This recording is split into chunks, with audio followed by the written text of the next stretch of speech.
Ring of fire. ये सिर्फ एक नाम नहीं है, ये धरती की वो चीख है जो हम सुन नहीं पा रहे। ये वो खतरा है जो हमारी नींद में आता है, हमारे पैरों के नीचे सुलगता है, और हम हैं कि अपने मोबाइल की स्क्रीन पर राजनेताओं की बहस देख रहे हैं।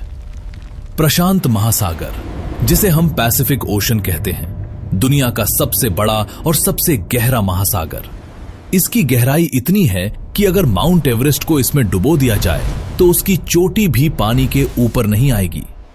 लेकिन इस विशाल महासागर के किनारे किनारे एक ऐसा क्षेत्र है जो पिछले लाखों सालों से धधक रहा है, जल रहा है, उबल रहा है। इसी क्षेत्र का नाम है रिंग ऑफ फायर। करीब 40,000 किलोमीटर में फैला यह क्षेत्र घोड़े की नाल यानी हॉर्स शू के आकार का है।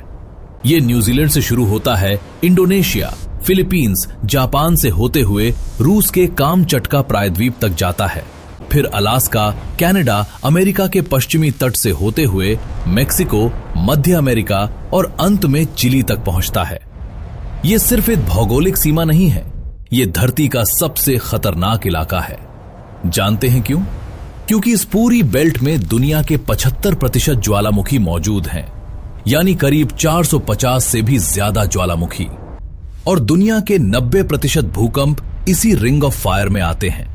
90%, मतलब हर 10 में से 9 भूकंप इसी इलाके में कहीं ना कहीं हो रहे हैं। और अब यह रिंग ऑफ फायर एक बार फिर जाग रही है।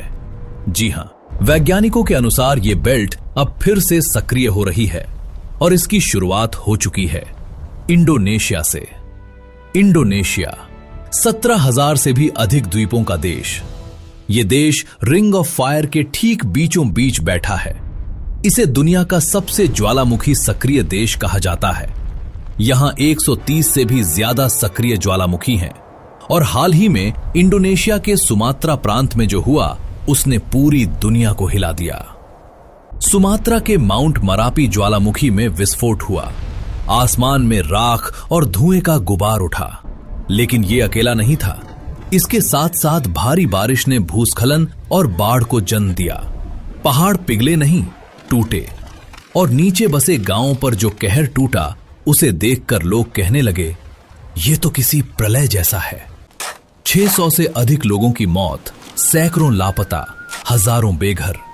और यह सिलसिला थमा नहीं। इसके बाद नजर घुमाइए श्रीलंका की तरफ।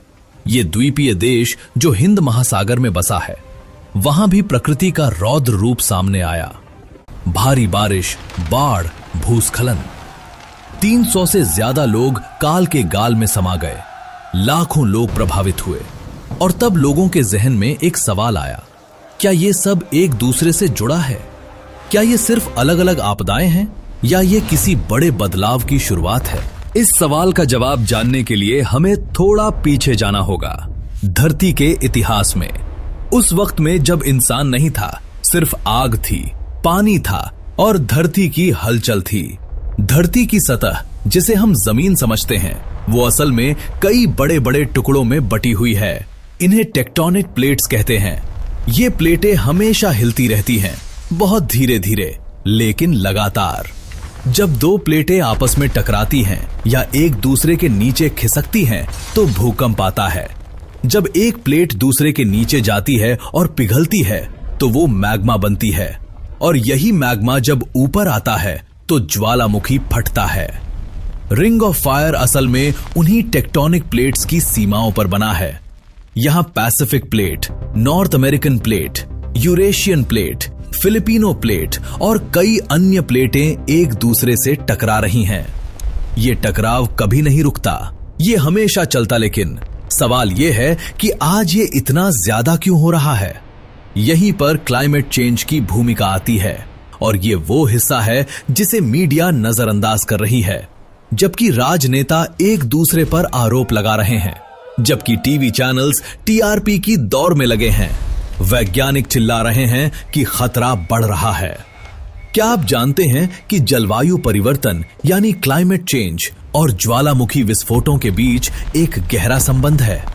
जी हां, जब ग्लेशियर पिघलते हैं तो धरती पर से भार कम होता है, और जब ये भार कम होता है तो धरती की प्लेटें और ज्यादा हिलने लगती हैं।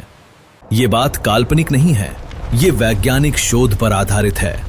आइसलैंड जो खुद रिंग ऑफ फायर का हिस्सा नहीं है लेकिन ज्वालामुखी गतिविधि से भरा है, वहां के वैज्ञानिकों ने पाया कि जैसे जैसे ग्लेशियर पिघल रहे हैं, ज्वालामुखी विस्फोट बढ़ रहे हैं।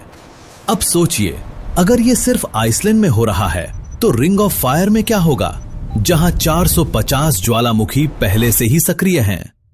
दोस्तों, अगर आप इस तरह की जानकारी पहली बार जान रहे हैं और आपको लग रहा है कि ये चैनल आपके लिए है, तो अभी इस वीडियो को लाइक करें और हमारे चैनल को सब्सक्राइब करें, क्योंकि हम वो सच्चाई लाते हैं जो आपको कहीं और नहीं मिलेगी। और नोटिफिकेशन बेल जरूर दबाएं ताकि हमारा अगला वीडियो आप तक सबसे पहले पहुंचे। अब वापस आते हैं उस सवाल पर जो इस पूरी कहानी की जड़ में है। 2004 26 दिसंबर सुबह के करीब 8 बजे इंडोनेशिया के सुमात्रा के पास समुद्र की गहराई में एक ऐसा भूकंप आया जिसकी तीव्रता 9.1 से 9.3 के बीच थी। ये 21वीं सदी का सबसे शक्तिशाली भूकंप था। इस भूकंप ने जो सुनामी पैदा की, उसने 14 देशों को तबाह किया। करीब 2,27,000 लोग मारे गए। उस दिन रिंग ऑफ फायर ने दुनिया को याद दिलाया था कि वो कितनी शक्तिशाली है। लेकिन क्या आप जानते हैं, उस भूकंप से पहले भी संकेत थे। प्रकृति ने चेतावनी दी थी, लेकिन हमने नहीं सुना। और आज एक बार फिर संकेत मिल रहे हैं। जापान 11 मार्च 2011 दोपहर के 2:46। धरती हिली, लेकिन यह कोई साधारण भूकंप नहीं था। 9.0 की तीव्रता वाले इस भूकंप ने जापान के पूर्वी तट पर एक ऐसी सुनामी को जन्म दिया जिसकी लहरें 40 मीटर तक ऊंची थीं। 40 मीटर यानी एक 13 मंजिला इमारत जितनी ऊंची लहरें। और ये लहरें जब तट से टकराईं तो उन्होंने सब कुछ बहा दिया। घर, गाड़ियां, सड़कें, इंसान, सब कुछ। करीब 20,000 लोग मारे गए। लेकिन असली खतरा तब शुरू हुआ जब फुकुशिमा न्यूक्लियर पावर प्लांट की दीवारें टूटीं। रेडिएशन फैला और उस रेडिएशन का असर आज भी उस इलाके में महसूस किया जा रहा है। ये सब रिंग ऑफ फायर की देन थी। और अब जरा सोचिए, अगर 2004 में सुनामी, 2011 में फुकुशिमा और अब 2024 में इंडोनेशिया और श्रीलंका, ये सब एक पैटर्न बना रहे हैं, एक के बाद एक, और हर बार तबाही पहले से बड़ी होती जा रही है। लेकिन यहां एक और सवाल उठता है जो शायद आपके मन में भी आया होगा। क्या सच में ये सिर्फ प्राकृतिक आपदाएं हैं या इसके पीछे कुछ और भी हैं? इतिहास के पन्ने पलटिए, हजारों साल पुराने धार्मिक ग्रंथ उठाइए। दुनिया के हर कोने में, हर धर्म में, हर सभ्यता में एक कहानी मिलती है, महाप्रलय की। एक ऐसी तबाही जिसने पूरी दुनिया को डुबो दिया था। इस्लाम में इसे नूह अलैहिस्सलाम की कहानी के नाम से जाना जाता है। हिंदू धर्म में इसे मनु की कथा कहते हैं। ईसाई धर्म में नोएज आर्क। और गजब की बात यह है कि यह कहानी सिर्फ एक धर्म में नहीं, बल्कि दुनिया की 200 से भी ज्यादा अलग अलग संस्कृतियों में मिलती है। 200 से ज्यादा सभ्यताएं, अलग अलग देश, अलग अलग भाषाएं, अलग अलग धर्म, लेकिन कहानी एक ही। क्या यह महज एक संयोग है? वैज्ञानिक कहते हैं नहीं, यह संयोग नहीं है। दरअसल आज से करीब 12,000 साल पहले धरती पर एक बहुत बड़ा बदलाव आया था। उस दौर को आइस एज का अंत कहा जाता है, जब ग्लेशियर पिघले, समुद्र का स्तर बढ़ा और भारी तबाही हुई। वैज्ञानिकों का मानना है कि उसी तबाही की याद इन तमाम धार्मिक कहानियों में दर्ज है। और आज एक बार फिर ग्लेशियर पिघल रहे हैं। आर्कटिक और एंटार्क्टिक के ग्लेशियर रिकॉर्ड तेजी से पिघल रहे हैं। समुद्र का स्तर हर साल बढ़ रहा है। और जो वैज्ञानिक पहले कहते थे कि ये सब 100 साल बाद होगा, वो अब कह रहे हैं नहीं, ये अभी हो रहा है, हमारी आंखों के सामने। नासा की एक रिपोर्ट के अनुसार पिछले 100 सालों में समुद्र का स्तर करीब 20 सेंटीमीटर बढ़ चुका है और ये रफ्तार अब दोगुनी हो रही है।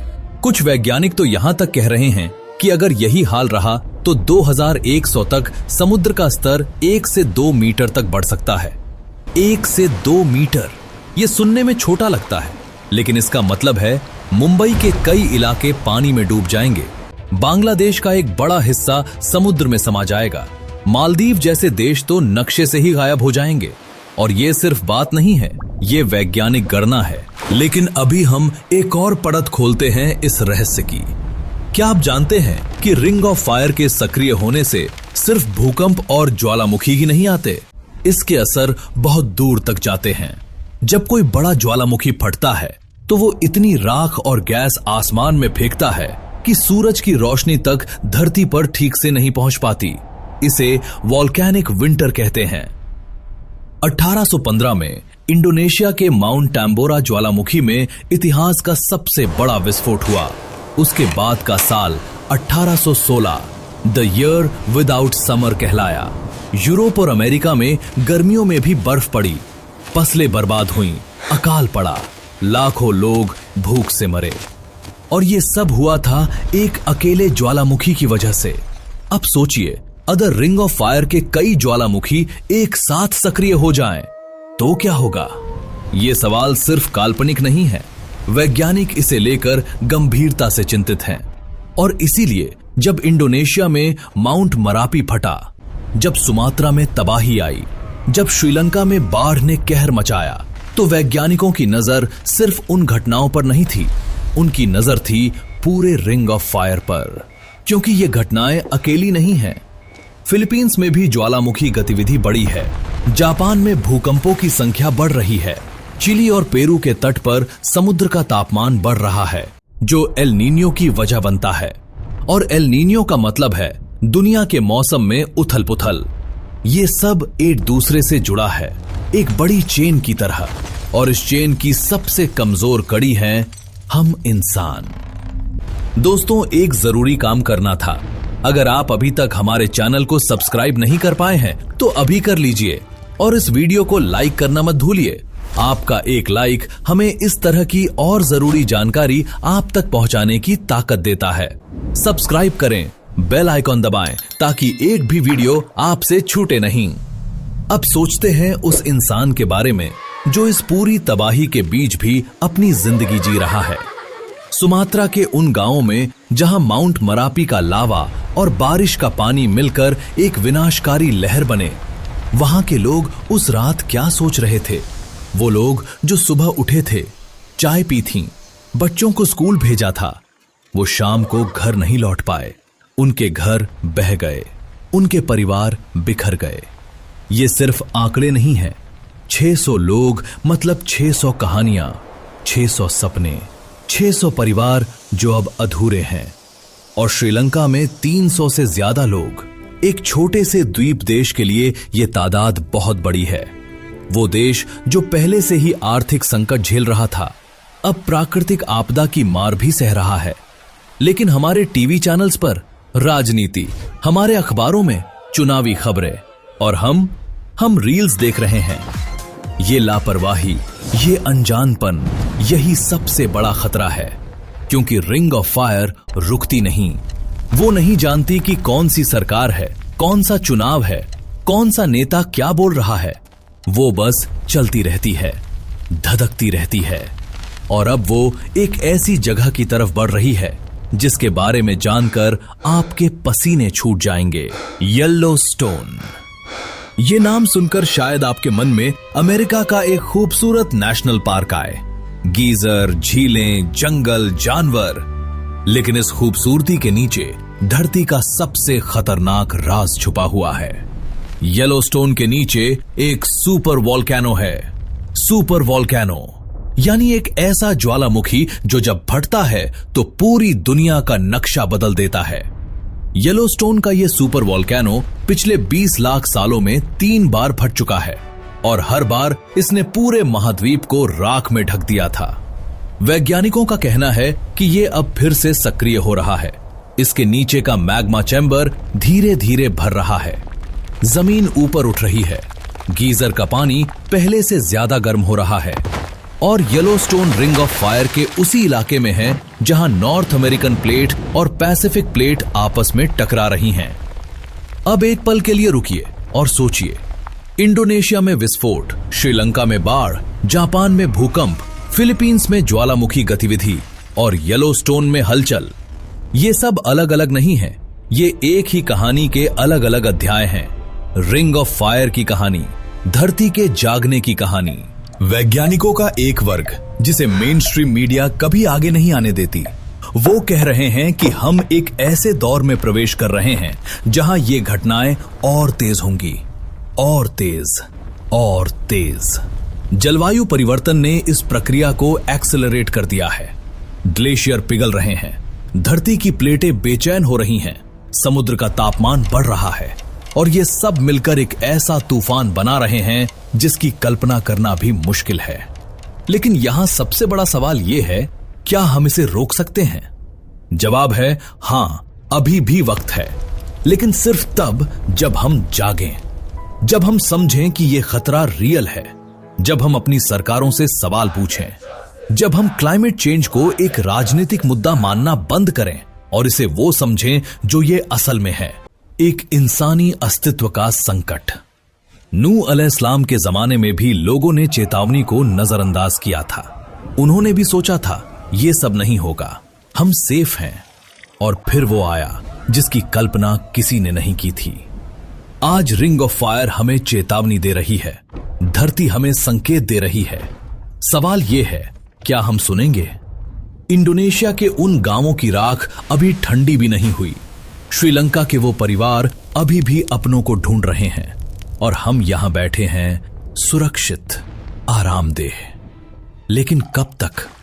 ये वीडियो देखकर अगर आपके मन में एक भी सवाल उठा, अगर आपकी रूह में एक भी सिहरन आई, तो यही इस वीडियो की कामयाबी है, क्योंकि जागरूकता ही बचाव है। दोस्तों, ये वीडियो यहां खत्म होती है, लेकिन ये कहानी खत्म नहीं होती। रिंग ऑफ फायर अभी और बहुत कुछ कहना चाहती है, और हम वो सब आप तक लाते रहेंगे। अगर आप चाहते हैं कि ये सच्चाई और भी लोगों तक पहुंचे, तो अभी इस वीडियो को लाइक करें, हमारे चैनल को सब्सक्राइब करें और बेल आइकन दबाएं, क्योंकि हमारा अगला वीडियो एक ऐसे रहस्य पर है जिसे जानकर आप हैरान रह जाएंगे। एक ऐसी मिस्ट्री जो सदियों से दबी हुई है, जिसे दुनिया की बड़ी बड़ी ताकतें सामने नहीं आने देना चाहती। वो रहस्य क्या है, ये जानने के लिए हमारे चैनल को सब्सक्राइब करके रखें, क्योंकि जब वो वीडियो आएगी आप उसे मिस नहीं कर सकते। मिलते हैं अगली सच्चाई के साथ।